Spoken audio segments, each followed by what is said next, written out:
আমাদের রাজ্যের প্রায় 50% মানুষ কৃষির উপর নির্ভরশীল। তবু সবচেয়ে অসহায়, সবচেয়ে অবহেলিত মানুষটা আজও সেই চাষি, মাটির ঘ্রাণে বেঁচে থাকা মানুষ, যার পরিশ্রমে আমরা খাই। সেই আজ নিজের ঘরে দুবেলা ভাত জোটাতে পারে না। আজকের প্রতিবেদন বাংলার কৃষকের গল্প, মাটির ঘ্রাণে রাজনীতি। কৃষি শুধু পেশা নয়, এটা বাংলার সংস্কৃতি। রবীন্দ্রনাথের গান, লোকগাথা, উৎসব সবকিছুতেই মাটির গন্ধ। কিন্তু আজ সেই চাষির মুখে হাসি নেই। একদিকে বৃষ্টি নেই, অন্যদিকে দাম নেই। বাজারে ধান বিক্রি হয় 18 টাকা কিলো, কিন্তু চাষি পায় 14 টাকাও না। এ যেন নিজের ঘাম বিক্রি করে ক্ষুধার মুখে ফিরে আসা। চাষি এখন আর কৃষক নয়, সে ঋণগ্রস্ত ভোটার। 1 একর জমিতে ধান তুলতে এখন লাগে বীজ, সার, শ্রমিক, বিদ্যুৎ, জ্বালানি, সব মিলিয়ে প্রায় 18 থেকে 20 হাজার টাকা। আর বিক্রির সময় সেই ধান বিক্রি হয় এমন দামে যাতে চাষি নিজের খরচটুকুও তুলতে পারে না। সরকারি এমএসপি আছে, কিন্তু বাস্তবে পাওয়া খুব কঠিন, কারণ ক্রয় কেন্দ্র দূরে, পদ্ধতি জটিল, আর মাঝে আছে দালাল চক্র। ফলাফল, চাষি বাধ্য হয় কম দামে ধান বিক্রি করতে স্থানীয় ব্যবসায়ীর কাছে। বাংলার রাজনীতিতে কৃষক সবসময় ভোটের মুখ্য বিষয়, কিন্তু ভোটের পর সেই কৃষকই হারিয়ে যায়। প্রতিটি সরকার, প্রতিটি দল বলে আমরা কৃষকদের পাশে আছি, কিন্তু পাশে থাকা মানে কি চেক তুলে দেওয়া, না বাজারে দাম নিশ্চিত করা। 2006 থেকে 2024 প্রতিটি নির্বাচনে চাষির কল্যাণ স্লোগান এসেছে, কিন্তু বাস্তবে কৃষির আয় কমেছে, খরচ বেড়েছে। কৃষক আর রাজনীতির কেন্দ্র নয়, রাজনীতির উপকরণ। কৃষি একটি সমন্বিত বিষয়, যেখানে কেন্দ্রীয় ও রাজ্য সরকারের ভূমিকা দুটোই জরুরি। কেন্দ্র দেয় এমএসপি, ভর্তুকি, বীমা, রাজ্য দেয় স্থানীয় ক্রয়, পরিবহন, সহায়তা।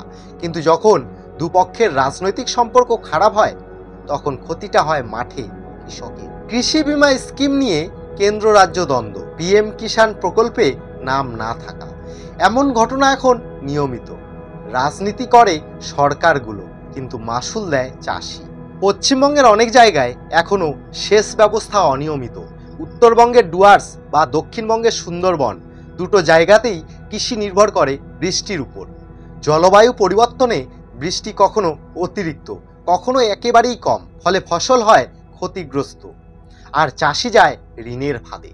বিজ্ঞান বলছে কৃষি আধুনিকীকরণ করা দরকার, কিন্তু বাস্তব বলছে অনেক কৃষক আজও জানে না কিভাবে মাটির টেস্ট করতে হয় বা ফসল বীমা করতে হয়। রাজ্য সরকার চালু করেছে কৃষক বন্ধু, বীজ সহায়তা, কৃষি সমবায়, কিষাণ ক্রেডিট ইত্যাদি প্রকল্প। শোনায় ভালো, কিন্তু বাস্তব মাঠে সেই সাহায্য পৌঁছায় সীমিত সংখ্যক কৃষকের কাছে।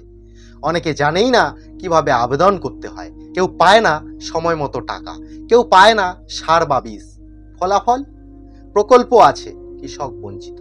রাজনীতিতে আলোচনা হয়, মাঠে নীরবতা।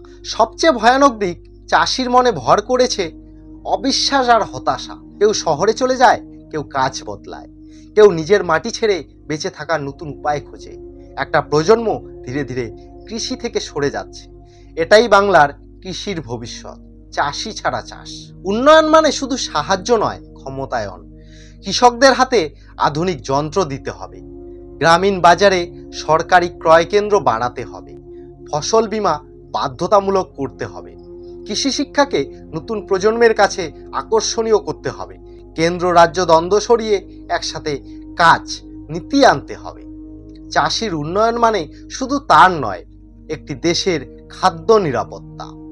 একজন কৃষক যখন হাসে, তখন একটা রাজ্য বেঁচে ওঠে, আর যখন সেই হাসি হারিয়ে যায়, তখন উন্নয়ন যতই হোক সমাজ শুকিয়ে যায়। রাজনীতি যদি মাটির ঘ্রাণ বোঝে, তাহলে পরিবর্তন সম্ভব, নইলে চাষি থাকবে কাগজে, মাঠ থাকবে ফাঁকা।